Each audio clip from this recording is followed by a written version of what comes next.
Ada dua penyakit. Yang pertama namanya khauf, takut.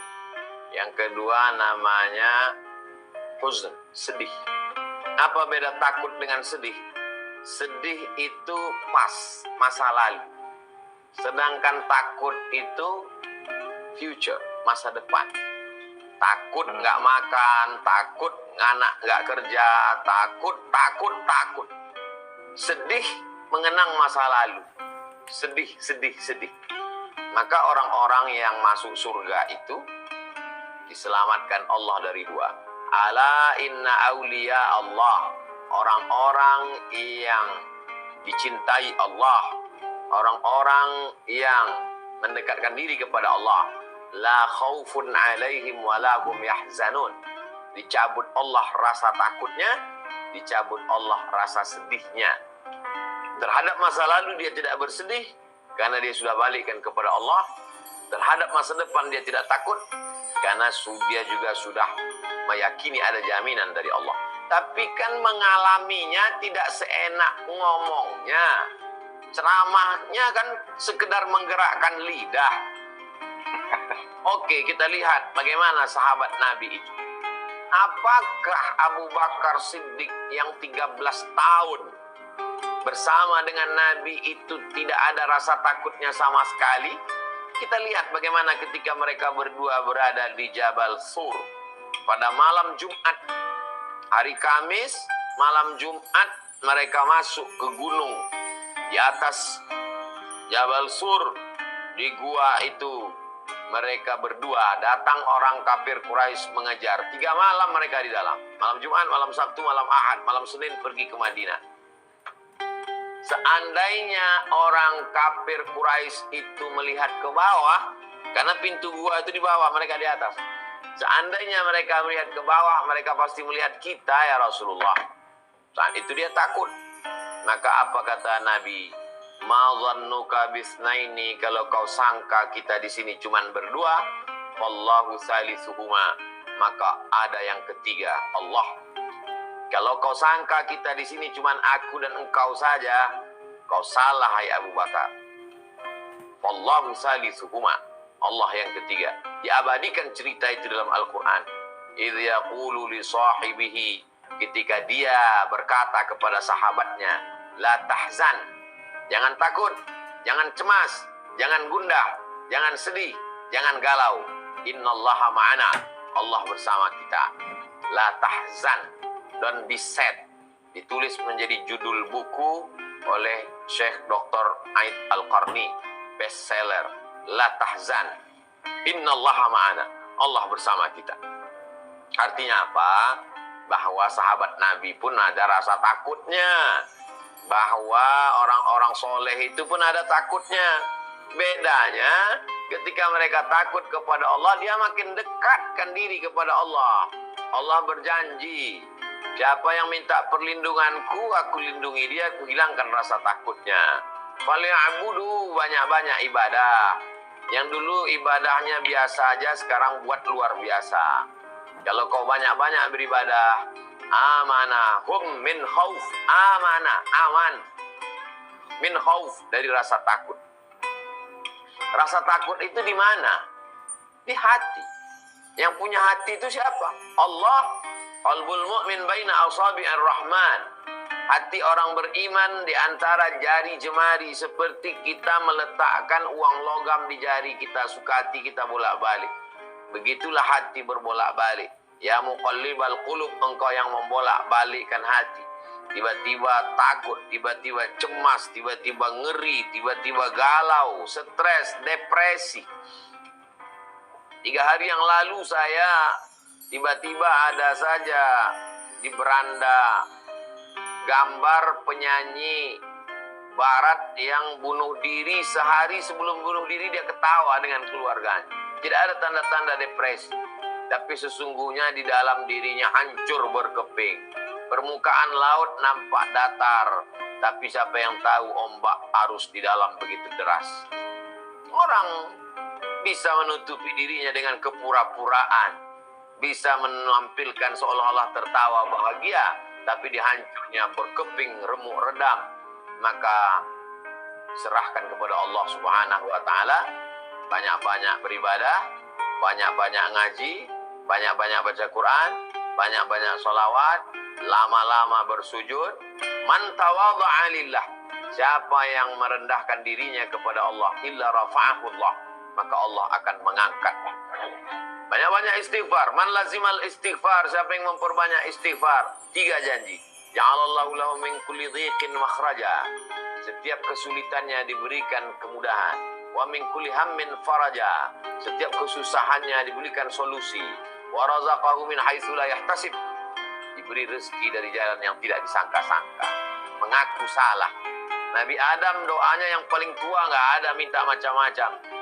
Rabbana zalamna anfusana wa illam taghfir lana wa tarhamna lanakunanna minal khasirin. Nabi Yunus tidak ada minta macam-macam. Ketika berada di 3 kegelapan, gelap malam, gelap lautan, gelap perut ikan, tak ada tempat mengadu. Dia hanya mengaku salah. La ilaha illa anta subhanaka inni kuntu minaz zalimin.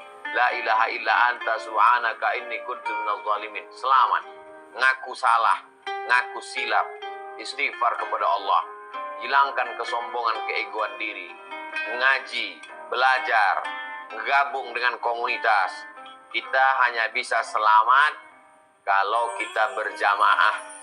Li'anna dhi'ba, karena serigala hanya akan menerkam al-ghanam al-qasiyah, kambing yang memisahkan diri dari jamaah. Bagi sahabat-sahabat yang sudah berjamaah, jaga jamaah ini. Dengan berjamaah kita jadi istiqomah, dengan istiqomah kita mendapat husnul khatimah.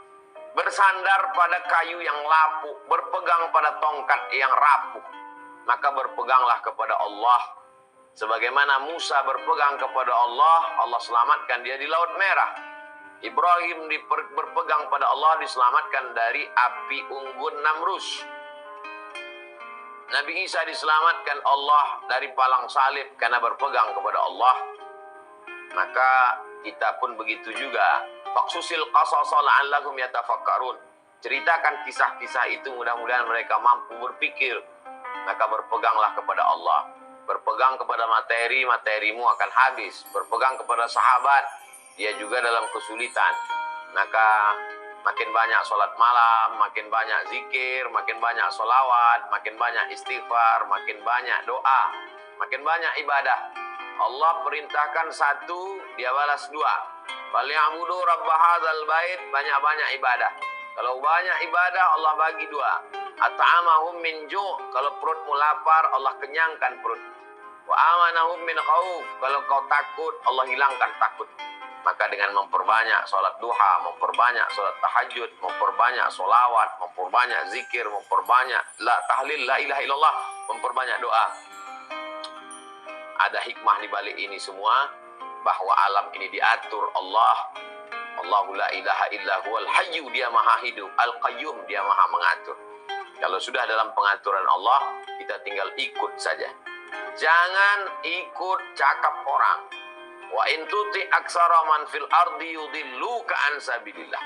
Kalau kau ikut cakap orang banyak, mereka hanya akan menyesatkanmu dari jalan Allah. Kalau orang itu bisa menenangkan jiwamu, ikuti kata-kata. Kalau saran nasihatnya bisa menenangkan batinmu, amalkan. Tapi kalau hanya datang untuk menambah kesal dan sesalmu, putuskan kontak. Mohon maaf mas, mohon maaf pak, saya mau ngaji dulu. Buka Quran digital. Sekarang tidak perlu buka mushaf kalau di tengah jalan atau sedang bekerja dan lain sebagainya. Kalau dalam keadaan di tengah jalan, dalam kendaraan, sedang nyetir, tidak bisa baca Quran, banyak-banyak bacakan Al-Fatihah. Bismillahirrahmanirrahim. Alhamdulillahirabbil alamin arrahmanir rahim maliki yaumiddin iyyaka na'budu wa iyyaka nasta'in shiratal mustaqim shiratal ladzina an'amta 'alaihim ghairil maghdubi 'alaihim waladdallin amin. Bismillahirrahmanirrahim. Sebanyak-banyak Al-Fatihah. Bisa 1 kali duduk 100 kali, bagus. Bisa tambah 150, bagus. Tidak ada yang bisa menenangkan hati kecuali Allah. Walladzi anzala sakinata. Allah yang menurunkan ketenangan dalam hati. Hati itu cawan.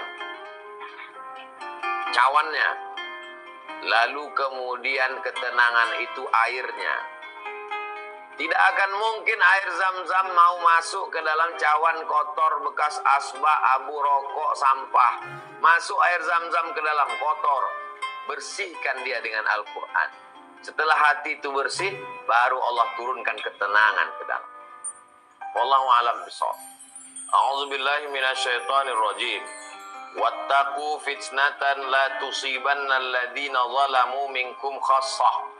Takutlah kamu kepada azab yang ketika dia datang, dia tidak hanya menimpa yang zolim-zolim saja, yang baik-baik pun kena juga. Ketika gempa bumi datang, gempa itu tidak menggoncang rumah orang yang sakau. Rumah Pak Imam masjid pun goncang juga. Rumah ustadz pun terbelah juga. Lalu dosa orang baik itu apa? Orang baik dosanya bukan minum khamar. Orang baik dosanya adalah diam. Dia anggap diam itu selamat. Padahal diam itu kata Imam Abu Ali Ad-Daqaq adalah syaitan akhras, setan bisu.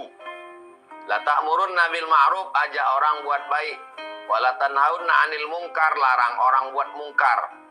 La yusikanna ayyab'atsallahu 'alaikum iqaban, kalau kamu diam, kamu biarkan orang berzina, kamu biarkan orang makan riba, kamu biarkan orang minum khamar, kamu biarkan orang buka aurat, dan kamu diam karena ingin cari selamat. La yusikanna ayyab'atsallahu 'alaikum iqaban, Allah turunkan hukuman. Summa tad'unahu, lalu setelah itu kamu angkat tangan berdoa, fala yustajabu lakum, doa kamu tidak dikabulkan. Hukumannya dalam bentuk azab, hukumannya dalam bentuk doa tidak dikabulkan. Dosanya adalah diam, melihat kebatilan. Kalau tidak sanggup untuk melarang orang berbuat batil, paling tidak jangan bertepuk tangan melihat kebatilan. Siapa yang menonton kebatilan-kebatilan itu sehingga viewernya menjadi berjuta-juta? Siapa yang memotivasi jempol ke tontonan maksiat itu sehingga pelaku maksiat semakin bersemangat? Ini introspeksi diri kita. Kita mungkin merasa tidak berdosa karena kita tidak melakukan dosa yang menurut kita dosa. Padahal sebenarnya kita sudah melakukan dosa, yaitu dosa diam, melihat kemungkaran merajalela. Poin yang kedua, la yusibul mu'min min nasabin wala wasabin wala saqamin wala syaukin yashtakuha. Demam, sakit, risau, gundah gulana, kesulitan hidup, duri menusuk tapak kaki, sebenarnya hanyalah cara Allah supaya kamu dibersihkan dari dosa-dosa. Poin yang kedua adalah dia datang hanya ingin membersihkan dosa kita. Pertama sebagai azab, kedua penghapus dosa, yang ketiga sebenarnya namamu, namaku, nama kita sudah tertulis di dalam surga Jannatul Firdaus. Tapi ternyata amalnya kurang, sedekahnya kurang, salat sunatnya kurang, zikirnya kurang. Untuk melengkapi supaya cukup syarat, maka diberi peluang namanya ibadah. Bukan ibadah badan, bukan ibadah uang, bukan ibadah yang meneteskan darah perang syahid, tapi ibadahnya ibadah hati, yaitu sabar. Kalau kau sabar, maka balasannya jadi penuh. Yang sebelumnya amalmu cuma 7,5 ons, dengan sabar jadi 1 kilo. Innama yuwaffas sabiruna ajrahum bighairi hisab. Maka orang yang sabar diberikan balasannya jadi penuh, cukup syarat untuk masuk surga Jannatul Firdaus. Ada orang-orang yang diberikan Allah ujian hatta tamshi 'alal ardi makanan 'alaihi khati'ah, sampai dia berjalan di atas muka bumi ini tidak ada dosanya sama sekali. Dosa sedikit demam, dosa sedikit sakit kepala, dosa sedikit susah, dosa sedikit sulit, sehingga orang melihat ini orang kok kena kutukan, padahal tidak. Allah sayang dengan dia. Innallaha idza ahabba qauman ibtalahum. Allah kalau sayang kepada sekelompok orang, dia uji orang itu sehingga orang itu bersih dari dosa, dia punya sabar, diangkat derajatnya, dan hatinya tak pernah jauh dari Allah Subhanahu wa taala. Jadi kalau begitu ada kemungkinan sebagai azab, ada kemungkinan sebagai penghapus dosa, ada kemungkinan sebagai pengangkat derajat, ada kemungkinan sebagai pelengkap amal syarat cukup untuk masuk surga.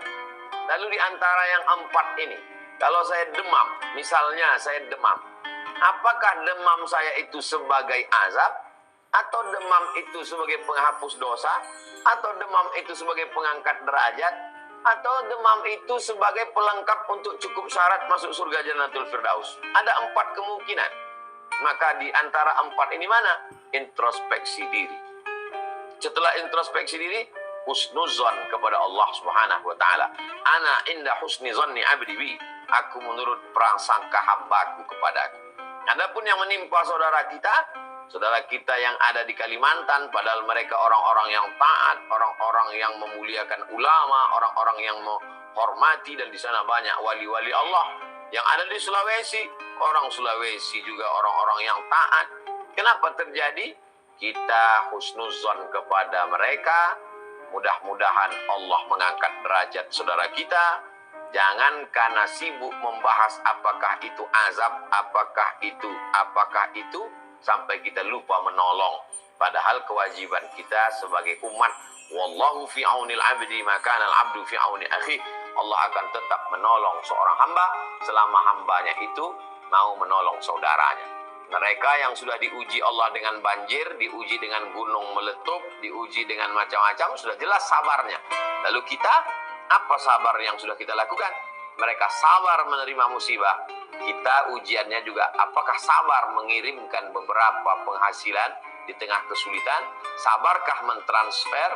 Sabar mereka menerima musibah. Sabar kita adalah sabar melawan keinginan untuk shopping, untuk belanja, dikalahkan keinginan ini demi untuk menolong saudara-saudara kita. Dan itulah sabar yang lebih tinggi daripada sabar menerima ujian cobaan.